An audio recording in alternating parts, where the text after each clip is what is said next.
Welcome to Magnificent Living Today. Are you living a life of optimal health? Do you want to make changes in your life? Do you need help setting and achieving goals? Are you ready to reform and reshape your mind, body, and spirit? Are you looking for more balance in your life? Many of us are thinking about starting a better lifestyle program, both for ourselves and or our family. We all know how difficult it can be to motivate others when we ourselves are not motivated. Sometimes we all need a little help reaching our goals, and that's why Magnificent Living Today is here for you.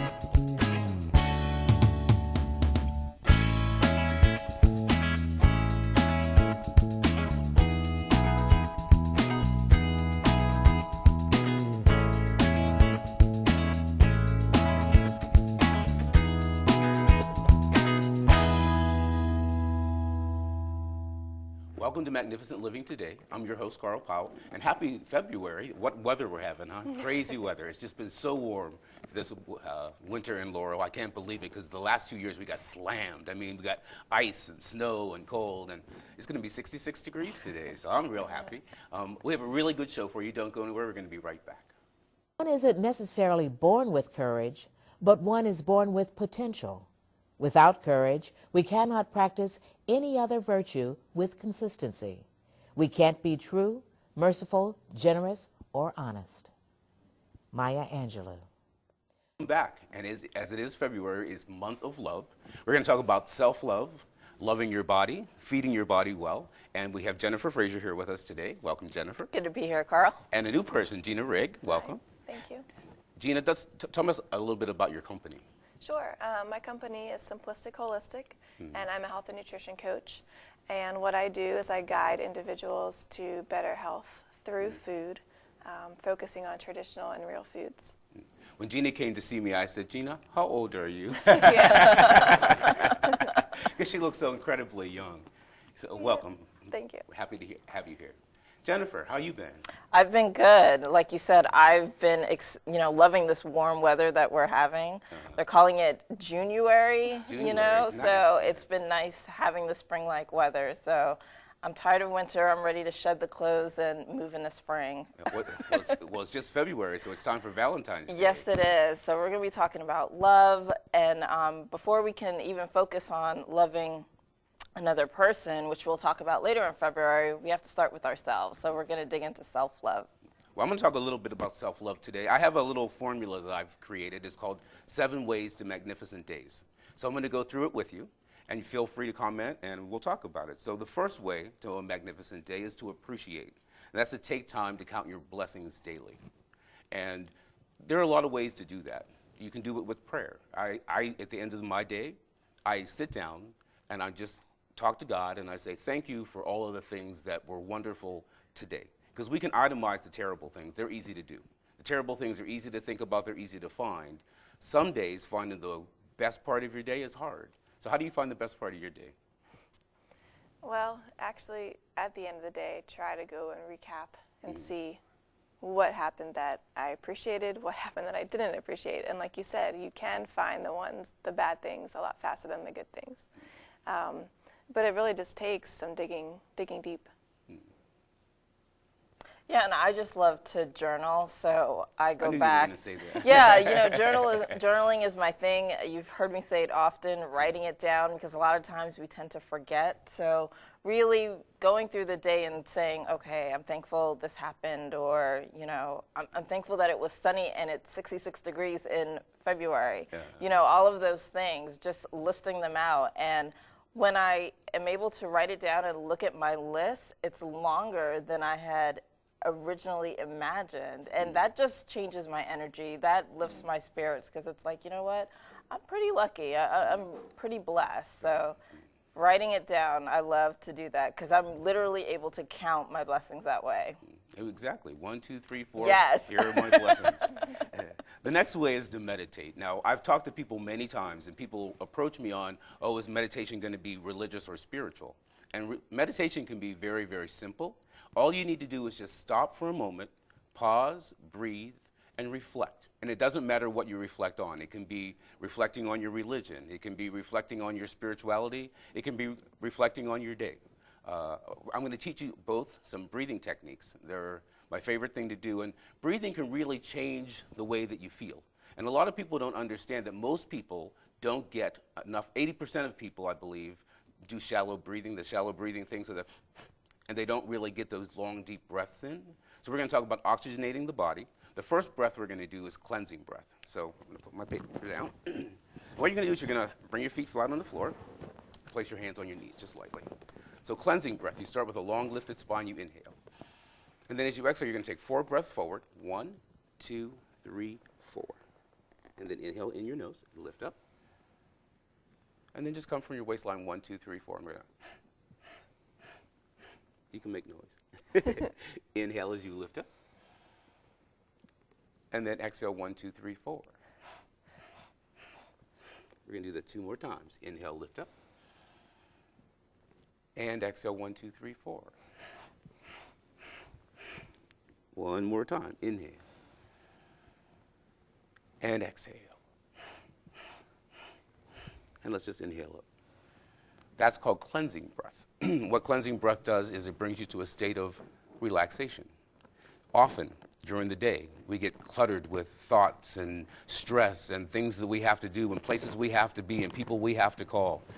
Just pause. Say, okay, people need to be active while they're doing their meditation. So this allows you to release, bring your energy back in. Release, bring your energy back in. What I love about that, Carl, and thank you for sharing that, is meditation, I think a lot of people have some misconceptions about it. Mm-hmm. And they think it needs to be something that you do for hours and hours, and you sit Indian style, and you're chanting and everything like that. Mm-hmm. And it's really able to be simplified. I mean, even if you have 1 minute, you can take to yourself just to go within and practice the different breathing techniques that you're going to show us. I mean, it really does make a world of difference because it really shifts your energy and shifts the space that you're in. I like that one because with the counting of the 4 down, you're not thinking about anything else besides those 4 breaths. Right. So you really focus on lengthening your spine when you come up because you want to be nice and lifted, and you really can let go during those 4 breaths on the way down. Mm-hmm. The next breath is 3-part breath, and that's what they use in yoga. They say that the breath moves from below the belly button up to your diaphragm, expanding at your rib cage. The breath moves back in, your diaphragm moves back downward, and then you move the breath, and that's an imaginary line below your belly button because, of course, we know our lungs don't really go down quite that far. So you just place your hands on your thighs. And this time you're going to close your eyes and just bring your focus to your rib cage. Now bring your focus right below your belly button. From below the belly button, you're going to take an inhale in and let it move up to the diaphragm. Diaphragm is moving upward. And then feel the rib cage expand. And then as you exhale, feel the rib cage decrease in size. The diaphragm is going to move down. And with that imaginary line, move the breath below your belly button. And just do that a few times, taking long, deep breaths. And then when you do that, just think about relaxing your shoulders.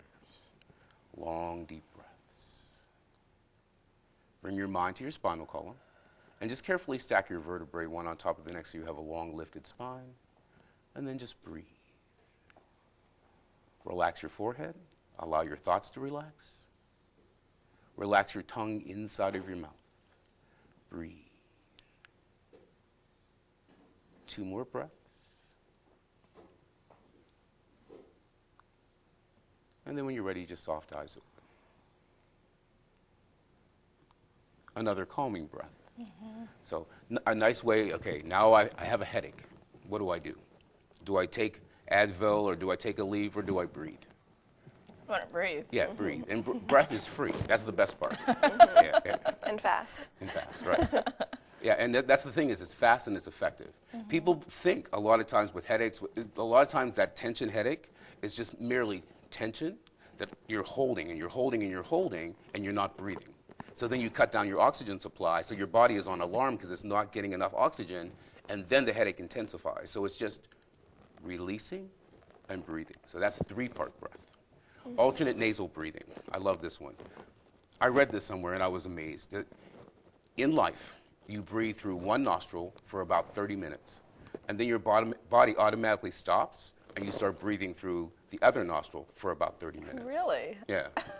Curious, right? Wow. Yeah. So the way to stop that flow is alternate nasal breathing. And what that does is it disturbs your body just enough that your body recognizes that something's different, and it brings your energy level up. So alternate nasal breathing, you're going to use your thumb and your baby finger. Ready? Mm-hmm. Thumb on the side of your nose, doesn't matter which one. Take a long, deep inhale. And then you're going to block it. And then to exhale through that side. And then inhale.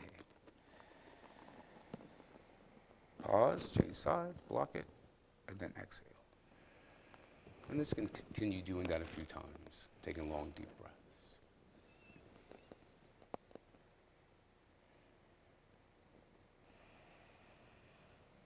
And there's no trick to it.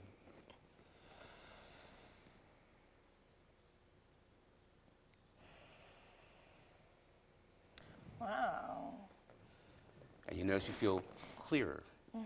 So this is one for clarity.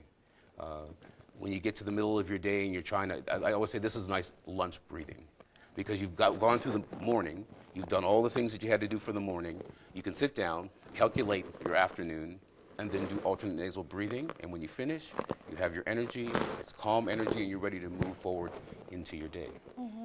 You definitely feel clearer breath through, like, evenly when you stop and breathe again rather than before. Yeah, and that's that breathing through one side and then through the other side. My favorite one is for stress reduction. You know, you're in a stressful situation. I love this breath because kids do it all the time. You take a little kid to the grocery store and they get right to the checkout line, and what is sitting there? Candy. Candy, right? And you see that every time I go to the store, at least I see it, the kid picks up the piece of candy and the mother says, "No, you can't have that." And what does the kid do? It completely freaks out, right? And letting go of that stress that way is something we can't do as adults. You know, you can't go to the checkout counter and cry when you're an adult because people look at you like you might just be a little disturbed. But as a child, you can let go of things. So what we're going to do is we're going to get all of our frustrations and we're going to ball them into our fist. And then you're just going to let go and you're going to go, ha! Ha! Inhale. Exhale. Ha! Do it again. Inhale. Exhale. Ha! And again.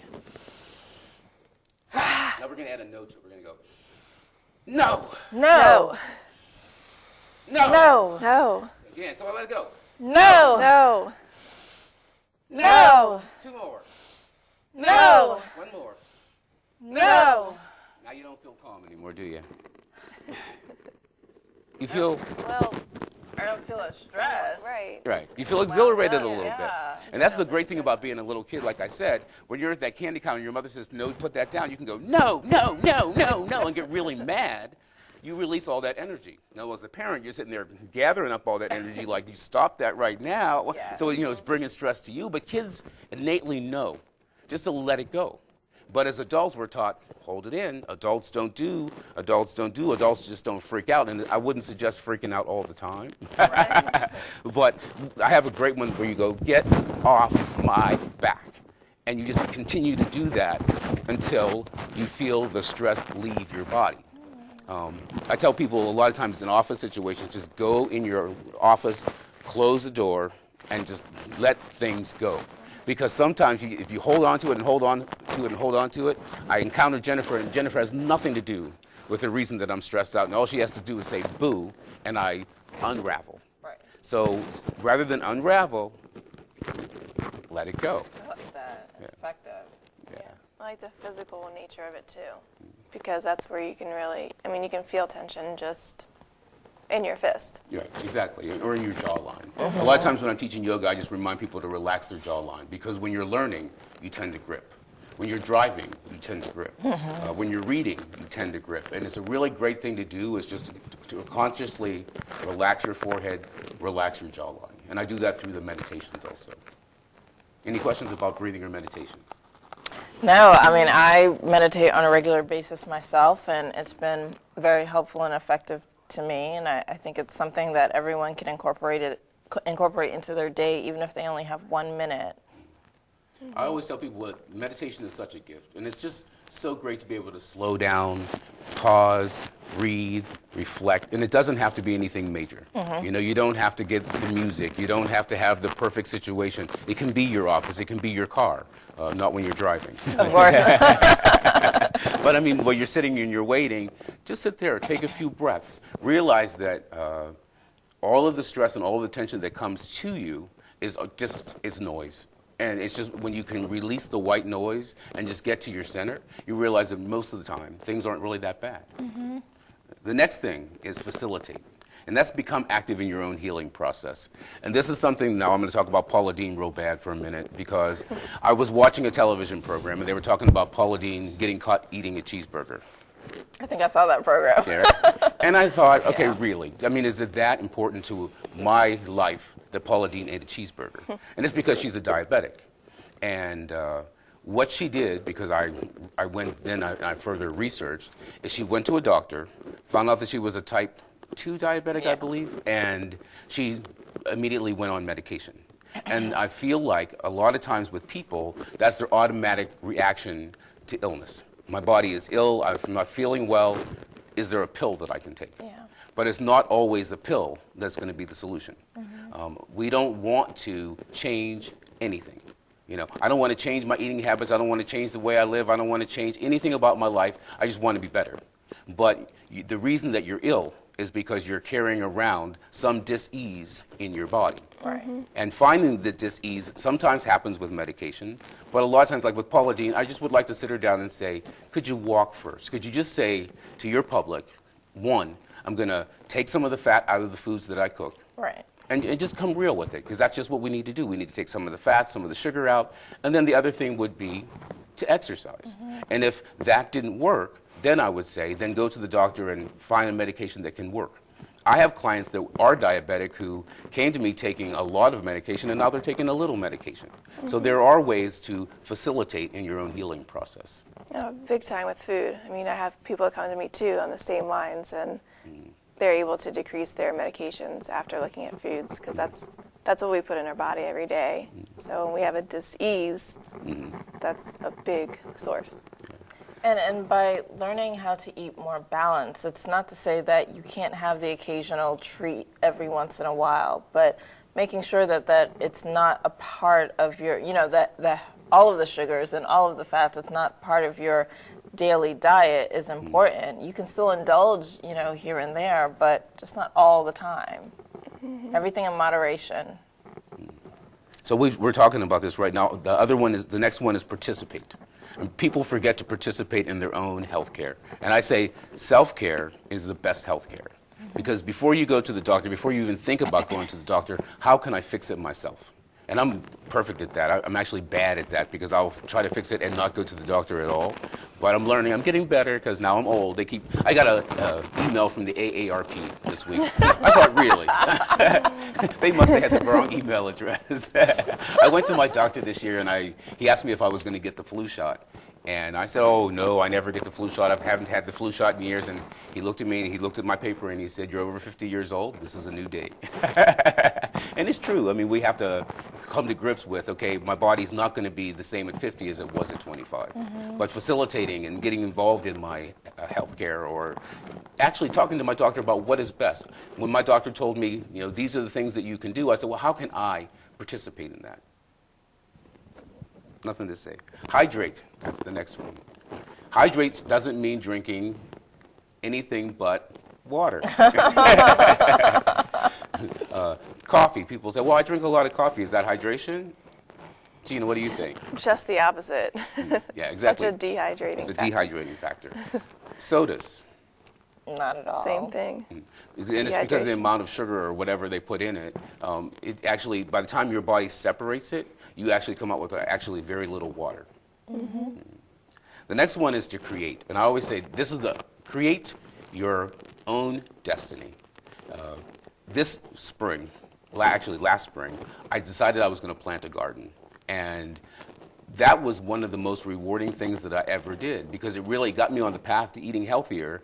And I was very excited because it was something that I created. It was like my children, and then I ate them. Wow. Not really. And it gave me such a wonderful feeling to serve it to my friends and to my family, because it was something that I had to do with part of the creation. I remember when I lived in Hawaii, I had a banana tree in the backyard, and actually with the banana tree, I didn't have to do anything but talk to it.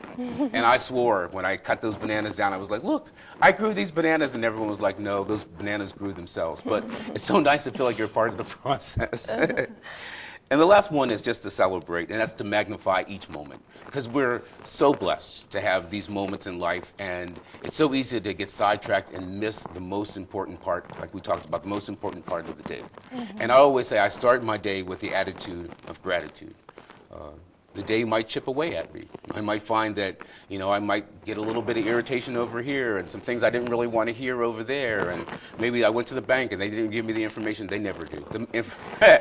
I always think I should go to the bank and they should just say, Mr. Powell, you have $1 million in your account. You have nothing to worry about. Go about your day. Wouldn't that be nice? Wouldn't that be nice? Not happening.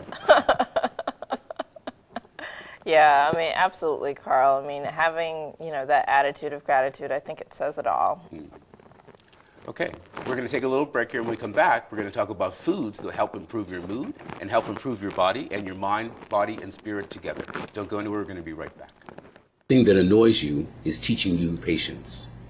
Anyone who abandons you is teaching you how to stand up on your own 2 feet. Anything that angers you is teaching you forgiveness and compassion. Anything that has power over you is teaching you how to take your power back. Anything you hate is for teaching you unconditional love. Anything you fear is for teaching you courage to overcome your fear.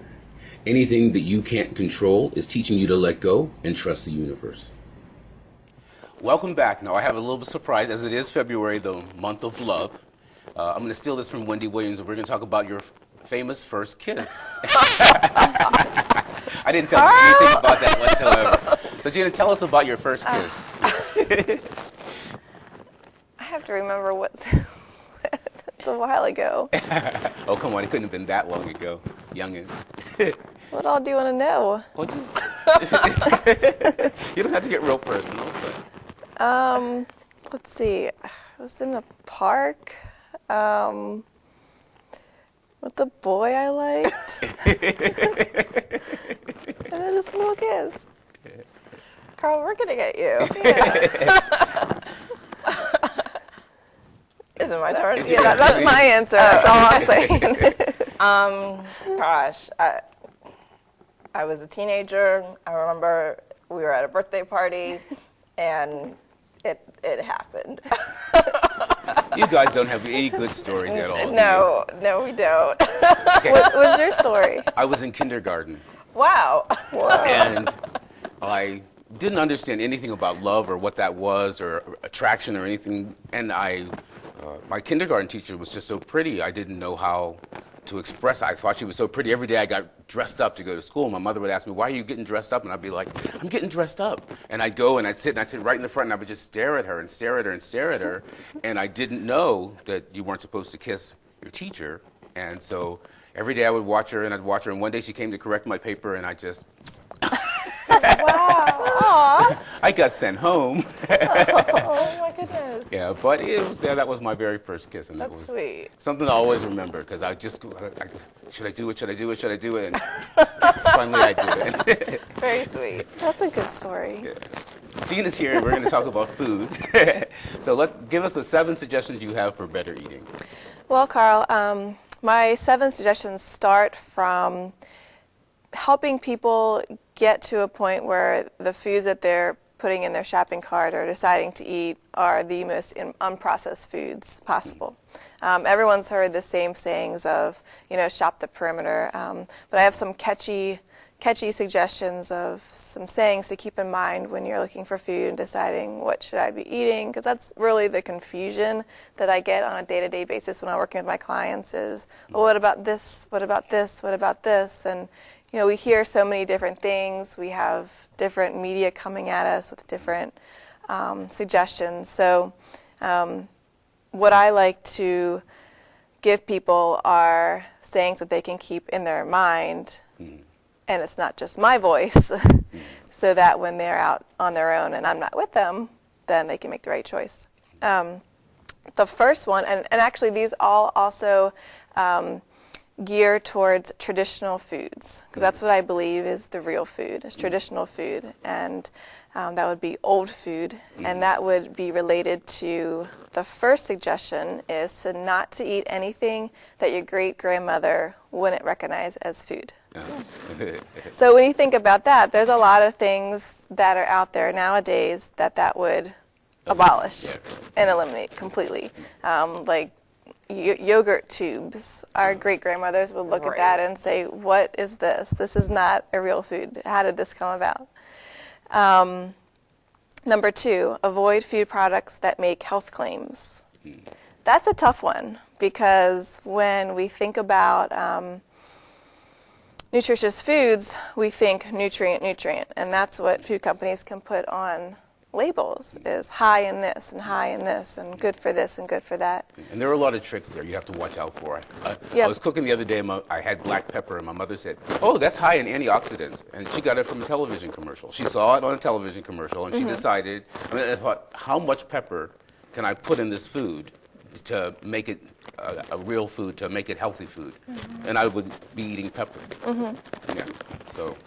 Yeah, so you're right. There is a lot of information out there. Some of it is good information, and the majority of it isolates our decisions to just look for nutrients, where we should be looking for an entire food rather than just one nutrient here and there. Gina, can you give an example? Like, what would the product say that might be incorrect when we're out there looking in the supermarket? Probably a good example would be like a granola bar, where it would say high in protein, high in fiber. Okay. Now, it might be, but the ingredients that are also contained in that granola bar, such as an unnatural fat like a soybean oil or polyunsaturated oils, those, picking out that food just to get that nutrient, you're subjecting yourself to the harmful other ingredients. Okay. So that's kind of where, but they can put that on there as a claim, but it doesn't necessarily mean that's a real food. That's And kind of their way. advertisers, they get clever. Oh, yeah. It's like I saw a cereal company, and they said all of our cereals come from whole grain, but they didn't talk about what the other ingredients were. So it said the first ingredient in all of our cereals is whole grain, of course. Okay, great. But what comes along with that whole grain, we don't know. So we have to watch the advertisers, because they watch the trends. If it's high in antioxidant, they can find 1 ounce of antioxidant in there. It's great for antioxidants, so you have to watch, because the advertisers are quite bright these days. Yeah. Also, if you think about health claims equals packaging, because there has to be a package to put a health claim on, and packaging equals processing. So that's another way of thinking, okay, if people are confused at what's processed, what's not, if you've got something that has a health claim on it, it's processed. The most healthful foods and traditional old foods that we have, natural fats, produce, there's no place for those foods to brag about their healthfulness, because they're not packaged. Good point. I heard a great saying the other day where this woman said, if it doesn't come from the ground, or if it doesn't have a mother, then you don't need to be eating much of it. And I just love that, because I always remember that when I go to the supermarket. That's a really good one. Yeah. The third one is to avoid foods that you see advertised on TV. So that's kind of similar to the health claims. So the burgers and the pizzas and all that. Any commercial that has food. I mean, unless it's a farm talking about their grass-fed meat, which you don't see, because those establishments, they don't have all the money to do these commercials. So that's an important one. And including in that would be even your light, your non-fat, your low-fat foods, because those aren't traditional in any sense at all. The campaign to actually create the versions of traditional foods that are low-fat, non-fat, I mean, that was a disaster. Because since the 70s, since we started doing that, all of our diseases have increased rather than decreased from that phase, which is still out there, but it's slowly seeing the light a little bit and decreasing. Number 4, if it came from a plant, eat it. This is similar to what you just said. But if it came from a plant, eat it. If it was made in a plant, don't. Made in a plant? Like a factory. Oh, yeah. Oh, he went over my head. That's clever. Yeah. So like you said, if you can imagine it in the ground, if it came from a plant, generally speaking, now there's a couple of plants that we still want to consume all the time. But, you know, that one's a quick one to remember. The 5th one, eat foods made from ingredients that you can picture in their raw state and growing in nature. So if you look, I'm going to use the granola bar again, and you look and it says soy licogen or gargum.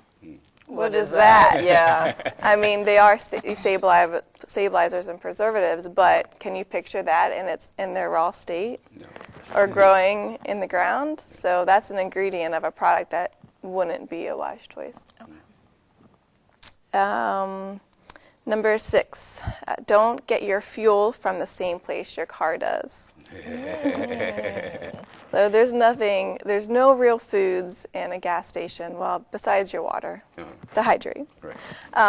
But besides that, there aren't any real foods there. So you can gas up your car there, but don't gas up your body there. So that fuel is not going to last you very long. Right. And the last one actually relates to what you were saying about treats earlier. To eat all the treats you want as long as you make them yourself. Because like you were saying, treats aren't bad all the time.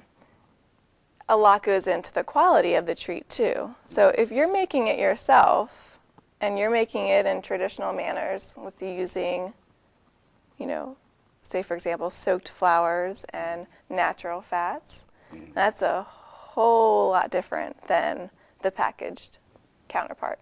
Okay. And when you give yourself that permission to have these treats as long as you make them and making them in the right way, they're seen as more special. They actually are seen as treats. And they are not a day-to-day food intake as what they have become, like our cookies, or even crackers and snacks and all of those.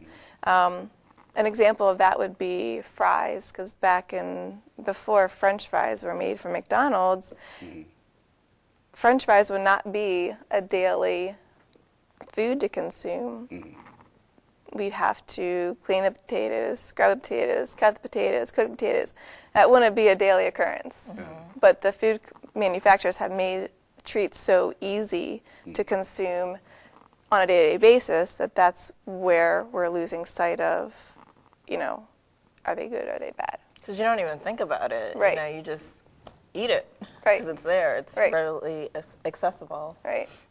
See, and I'm good at trying to always make my treats like low fat or low sugar, or and I get recipes from the internet, and then I think, okay, how can I improve this? And yesterday I was being really bad because I wanted buffalo chicken wings, and I thought, okay, I really don't want to have chicken wings, so what I did was I got 2 chicken breasts, and I thought, okay, how can I create something that was buffalo chicken that would satisfy my urge but not have the fat?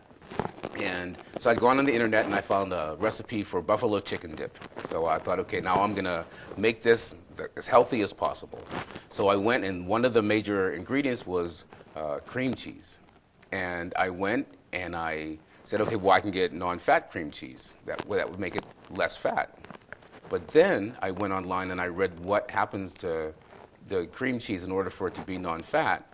And there were so many added ingredients. So now I looked at the regular block of cream cheese, and it might have had 9 or 10 ingredients. I look at the non-fat cream cheese, and it had 30 or 40 ingredients. And like you said, none of them which I recognized.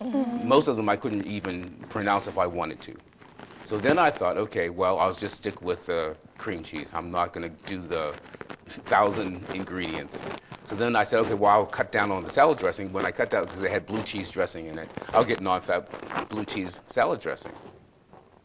So I went to get the blue cheese salad dressing. Now, my mistake, again, was reading the label, because all of a sudden I'm reading all of these things, and I'm thinking, okay, I don't think I can make this treat as healthy as I want it to be. Right. But, like you said, what I realized for me was I was better off just getting blue cheese. It's real, it's whole, it's natural, something my grandmother would recognize. Not the dressing, the actual cheese. Actual blue cheese. So what I did was I got blue cheese, I used half the cream cheese, so instead of getting something that was reduced in fat, I reduced the amount that I used in my recipe, and I used more hot sauce and more chicken. So instead of it being a dip, it turned out to be more of a chicken thing that had the buffalo flavor, but I did end up, in the long run, reducing my fat. So. Oh, smart. Well, just to challenge you a little bit, the fat is a good part of your diet. Yeah, well, you know, I'm really always fighting the fat. Yeah, but there's a lot of other things that go into, I guess, fat burning than just fat. If we have more fat, that actually encourages fat burning. So it is, yeah. So I could have had all the fat. Yeah, actually, the whole the cheese that you had in its whole manner, and the cream cheese, right? Cream cheese. That's not, like you were saying, the non-fat and the low-fat products are the damaging parts. Right. As long as that is, free of any stabilizers or preservatives and additional sugars, the sugar is where the harmful part is. Because when you consume more sugars, then your body stops burning fat. Look at that. And that's so interesting because I think, we're so trained to believe that if it says low fat or non-fat, then it must be good for you. But as you just easily pointed out and what you explained, Gina, that's not the case. Yeah. It's one of the myths that's floating around. Yeah. And you have to be really careful because, like I said, the advertisers are very smart because they know exactly what we're trying to avoid. So I remember Intimins years ago in the 90s, before you were born. They had all of these non-fat cakes, and I thought, oh, this is great. So I used to have big parties and have non-fat cake and non-fat yogurt, and then I realized that actually what I was doing was killing myself with the sugar. And because it was non-fat doesn't mean that it doesn't have sugar in it. It doesn't mean that it's good for you. So you have to be really careful with the packaging. Yeah. Read the labels. Read those labels. Be an investigator, that's what I say. Be a food detective. Yeah, because I spend way too much time in the grocery store reading things. People are like, really? And related to that, I try to encourage just going straight to the ingredient list. And yeah, you want to look at the numbers, but that's been more of the focus recently, is to actually look at, how many grams of fat, how many grams of sugar. But going to the ingredient list gets you into the quality of the food. And a lot of times people don't look at that. They just look at numbers. Right. But the ingredient list is more important because you can see, well, what kind of sugar is that number? What kind of fat is that number? What kind of sodium is in that number? So there's different qualities of ingredients that play into that. Well, Gina, thank you for all that great information. Thank We're going you. to take a little break, and when we come back, we're going to talk about self-love with Jennifer. Don't go anywhere.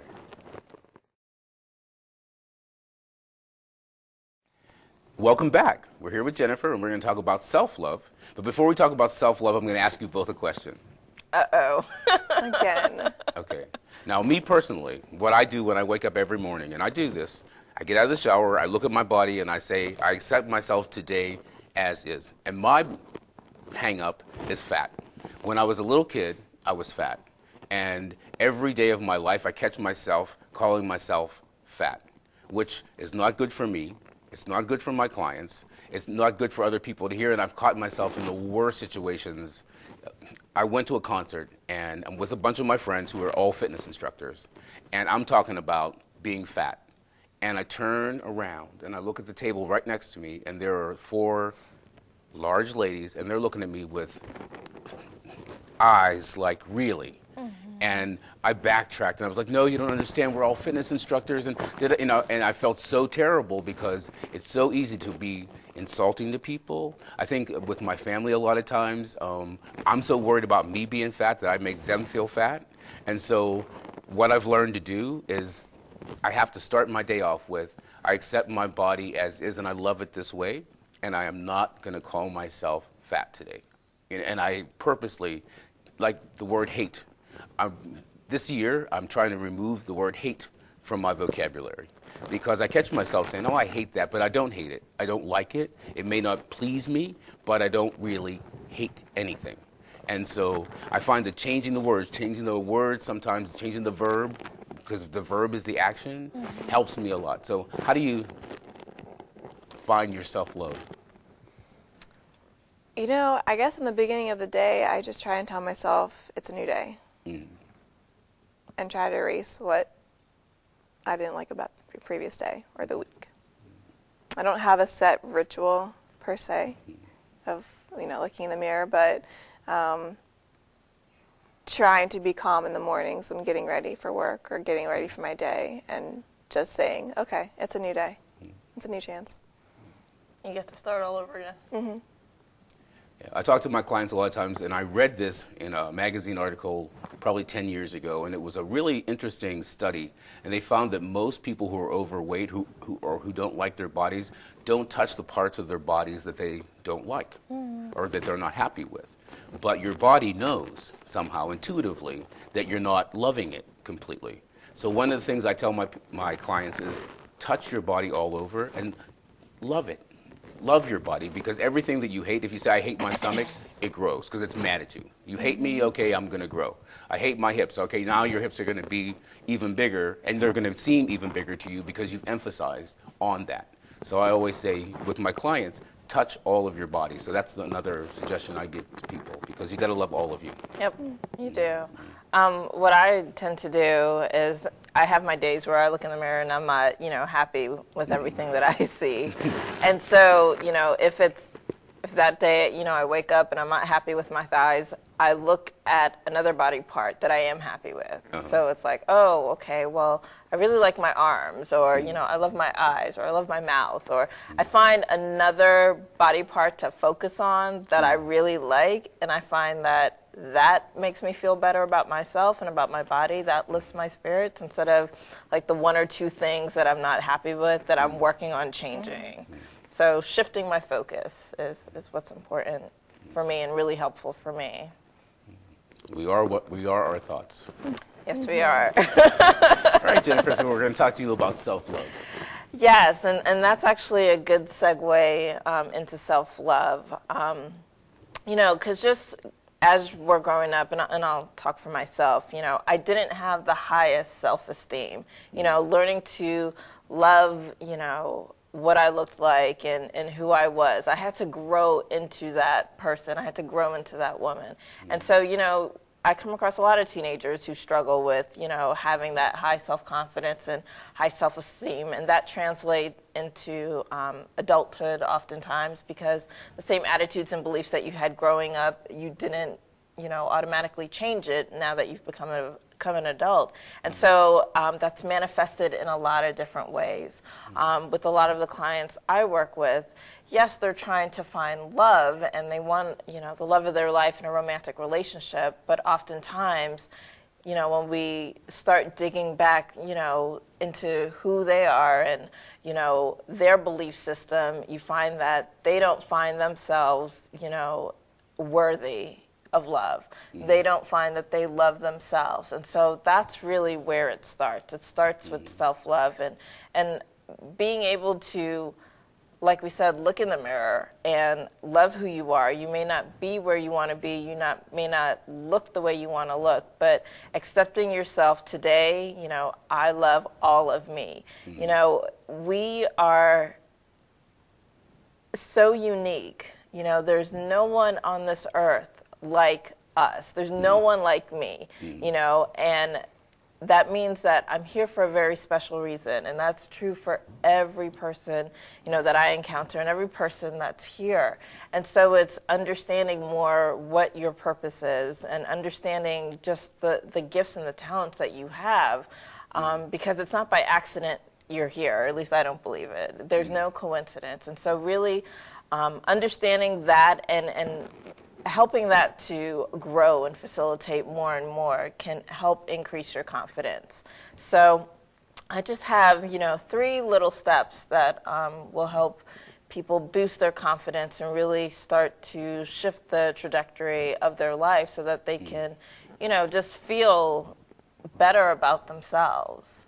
Any thoughts about, that whole process for either of you?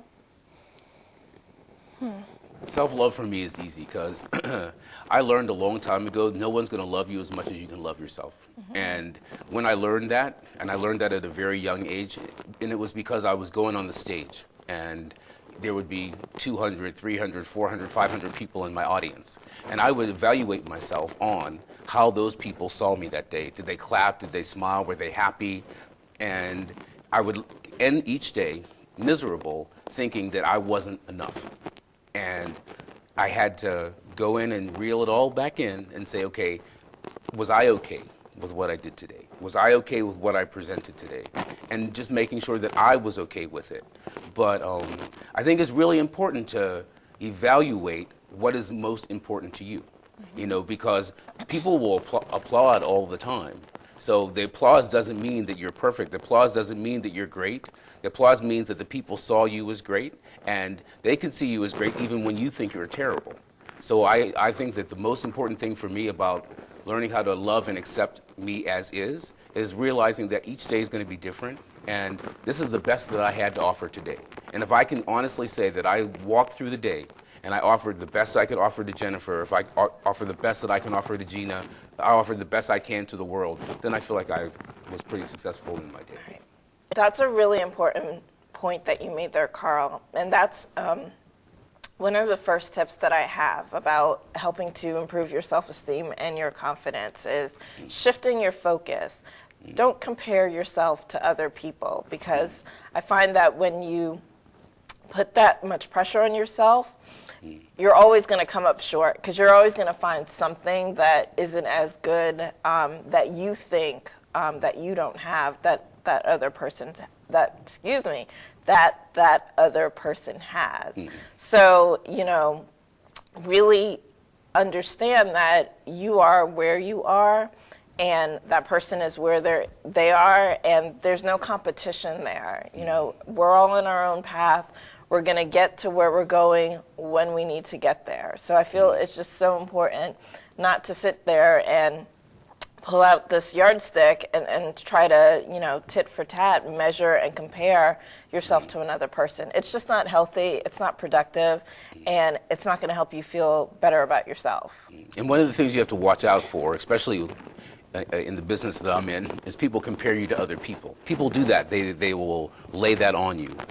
If I went to teach a class at a convention, at the end of the day, you would get all of your evaluation forms. And the evaluation forms would say, well, I like so-and-so's class better than yours. And you'd think, well, okay, well, then maybe you should just, you know, stick to so-and-so's class, because I can't be that person. And that was a hard lesson, because in the beginning, I tried to be a little bit of everyone, because I thought, well, if I just was a little bit of everyone, no one would find fault in that. And I wasn't really being myself.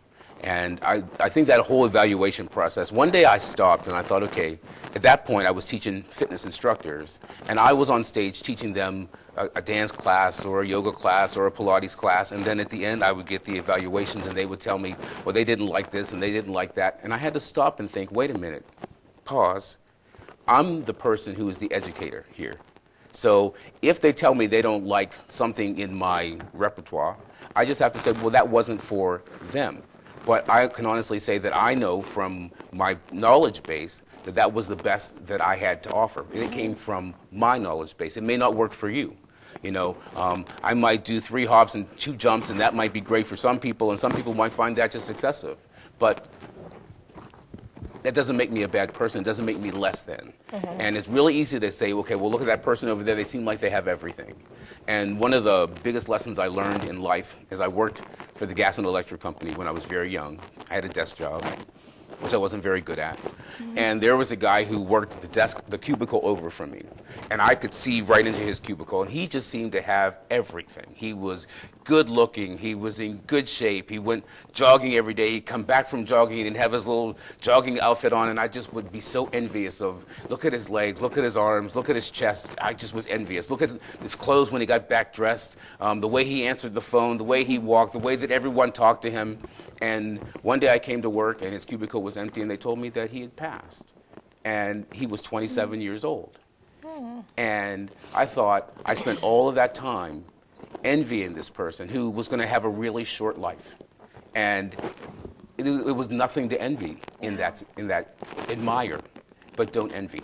Because admiration takes me to the point where I can elevate myself. Because if I admire something about Jennifer, I can say, I can take that quality and pull it into myself and make myself better. So instead of looking at someone else's body and complaining why you don't look that way, Go to the gym and find a way to look that way. Go to a nutritionist and find ways to eat healthier so you can be that person. But don't envy the person outside, because everything that happens in life, it's in here. You know, this is it. This is what you got. So you got to work with this. So. Yeah. I was going to say, it definitely radiates a different energy, the envy versus admiration. Yeah. Because like you said, you can pull it into yourself and make use of it and, magnify something within yourself in order to meet that or to get closer to that, rather than the negative energy of envy. Exactly. And to touch on what you were saying, Carl, when you were up there teaching, and you were taking a little bit from each instructor and, combining them all and teaching your class, one of the things that you realized is you weren't being yourself. And, the people who were taking your class, they weren't getting Carl, which is, the unfortunate thing. And sometimes, we do that because we're trying to emulate, whomever it is that we look up to, and we're trying to, just take in, okay, they're so successful, let me be more like them so other people will like me too. But yeah, the misfortune of that is we don't get to experience all that Carl is, and Carl is amazing and wonderful. And so, that is an important lesson to learn, that who you are is enough, and people are going to like you for you and what you have to bring. Yeah, and the emulation piece, I have a very funny story. When I first started to teach, the person that I learned from, he had a Southern accent. And so I taught maybe 3 years, and I was finally excited enough to invite one of my family members to come and watch my class. So they came and they watched my class, and I finished, and I was all ready to hear what they had to say. And they looked at me and they said, "Since when do you have a Southern accent?" And I thought, what? And she said to me, "Well, you teach. You have a different accent. You have a Southern accent." And what I'd done is I emulated so hard that I didn't even realize that I'd pulled that accent into my teaching, because it just became such a natural part of imitating that person. So. And were you consciously aware that you were doing that? Never or knew no? it. I never knew it until someone, and of course my students didn't know it because they didn't know me personally. So they just assumed that I maybe came from the South. Yeah, so it was kind of funny when someone really knew me who said, "Excuse me, but this isn't working. Yeah, this isn't you." Yeah. And I realized, I was completely imitating somebody else. So. Yeah, wow. So that's the first, tip in improving your self-confidence. Shift your focus. Do not compare yourself to others. The second is stop shoulding on yourself. And that's shoulding, just to be clear. And so it's all those thoughts that play in our heads. I should be further along in my career. The clients, who I work with, I should be married by now. I should have children. I should be, this weight. I should have this body. I should have whatever it is, This is where you are right now. It doesn't mean that you can't get to where you want to go, but getting up every day, beating yourself over the head, saying that you should be this and you should be that is not productive. It's not helping. And it's only going to, really bring you down further. It's not going to help build your confidence and self-esteem. So I always say stop shoulding on yourself. It's a judgment. And it's a very critical and harsh judgment we often, give ourselves. And that judgment, it comes from the exterior. And we have to be very careful of the reasons why we set our goals the way that we do, and that they're not someone else's image of who or what we should be. And that's where the shoulds come from, because you shouldn't be anything but what you are right at this moment. Right now, and we talked about this last night on the phone, sometimes things don't happen in the exact order and the exact time that I want them. And I realize it's not my order, it's the divine order. And when I realize the order of things, it's divine, it's going to happen the way it's going to happen, but I can't sit around and think, okay, well, my parents think I should be this, my siblings think I should be this, my clients think I should be this, because it's real easy to do. I'll go into the grocery store and I'll think, okay, I got to be really careful about what I buy, because what if somebody happens to come up behind me who I know? So Carl shouldn't be eating this, or Carl shouldn't be doing that. Those judgments come from maybe not even them, but my perceived notion of what I think they think I should be, which is ridiculous. Yeah. And who can live up to that? Nobody, right. It's like impossible. Yeah. I actually see that a lot with my clients is I should be here, I should be at this spot, I should have seen this progress already through this time. And, you know, just like you said, everyone has a different track, everyone has a different timeline, everyone has a different path. And where they are right then and there is where they should be, Right. because that's from where they can grow, I think. I heard a great saying. It said, grow where you're planted.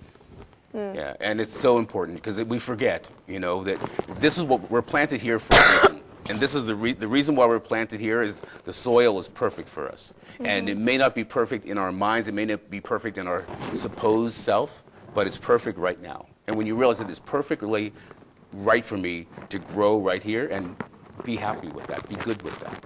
Yeah, you're exactly where you're supposed to be. Yeah, not all the, you know, and sometimes we need to leave the shore to see the ocean, but you're good where you are.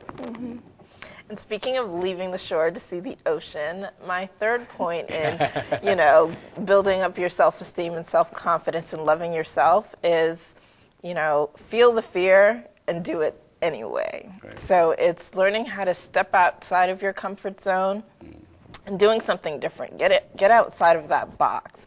I often like to say, get comfortable with being uncomfortable. I mean, if we stay where we've always been and if we do what we've always done, we're always going to get the same thing. We're not going to get anything different.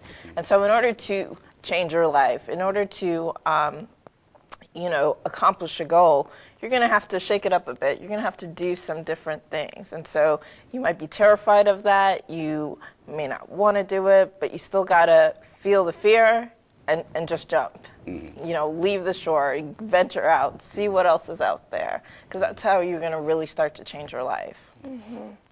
I always say that one of the sayings that I post on my Facebook page regularly is jump and don't worry about the parachute. You know, and sometimes in life you just have to jump. It may not be the most comfortable thing, like you said, but no one grows in their comfort zone. You just don't. You know, and the only way you can shake things up sometimes is to jump out there. And sometimes you're going to make a mistake. Sometimes you're going to think, "Ooh, I really needed that parachute," and you're going to get dusted at the bottom. But getting dusted at the bottom teaches you. It's a lesson. I mean, if I never had anything bad happen to me, I wouldn't know when the good things happened to me. If I never took any chances whatsoever, I'd be in the same square that I was in the day I was born, because as a baby, we take chances. We don't think first. A baby doesn't think, oh, let me crawl over there. Whoa, wait a minute. There's maybe a thumbtack over here. Babies don't think that way. They are risk takers, so they go. And they do. Yeah. And, you know, sometimes you burn yourself. But then after you put your hand on that stove one time, you think, you know what? Won't do that again. Yeah. And that's the way that we learn. But sometimes people, they want to stay in that box that's comfortable, that's easy. Everyone thinks I'm this person, so I'll just scoot along on that. And you don't grow. You don't live. And I think that for me, confidence is about loving who you are. Yeah. Confidence is about then thinking, I got it in my stride. And living that and not comparing yourself to even who you were yesterday. Because sometimes it's real easy to get stuck on, but I used to be this, but I used to be that. Things used to be so good but you're not that anymore. And now you have to find a way to be okay and good with what you have today. So like when I was talking about loving yourself, wake up in the morning and say, okay, God, this is what you gave me today, and this is what I'm going to work with. And work with, that's key, because don't lay in it, work with it. And you can really make a difference and move forward in your life by just really, you know, taking stock at, okay, this is where I'm at right now, and I'm going to move outside of my box. If I want to, you know, lose weight, I'm going to have to exercise. I mean, I want to exercise, but I'm going to have to exercise. I'm going to have to learn how to eat right. Can't keep eating the same foods in my comfort zone and expect a different result. Right. I was just going to say that, yeah, because the definition of insanity, if you guys heard this saying before, is doing the same thing over and over, expecting the same result. So you can't have any changes if you don't change anything that you've been consistent in doing. if nothing changes, Right. nothing changes. Right. So, that's just 3 little tips about self-love that, our viewers can start today with doing, shifting their focus, don't compare yourself to others, feel the fear and do it anyway. And the third, last but not least, what was that third That point? was the third. There was one in the middle. I did miss that one. Oh, stop shitting on yourself. Right. How could I forget You that? shitted all over yourself. Exactly. No shitting on yourself. You should have remembered that. Exactly. So, there you go. Okay, well, I'm going to end here, but I have something that I don't want to blow. This is why one day I was going through my stuff, I have stuff like books and crystals and meditation balls, this box of stuff that I just carry around with me, that I just call it my stuff. And I found Green Eggs and Ham, which is my very favorite book. And I started reading it. But after I read it, I laid down, and my mind started working in what I call Seussism. Everything started to rhyme to me. So when I sat down and I wrote this right after I read Dr. Seuss. My key to life is don't spend your time in struggle and strife. Remember, the purpose of living is life. Yeah, I like that. So that's my Seussism. Thank you for watching us, and we'll be back next week.